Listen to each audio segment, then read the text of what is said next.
but from deeper, from the mire itself. No one answered, or perhaps no one heard. Only the mire.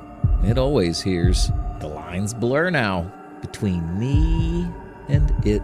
The smell, it's inside my lungs. My skin feels like moss. The pulse, it's everywhere. In the air, in my blood. My thoughts, they're dissolving, merging with its hunger. This isn't a bog. It's a vastness. Older than anything.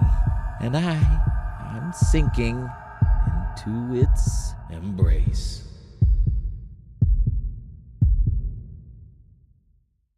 Stay tuned.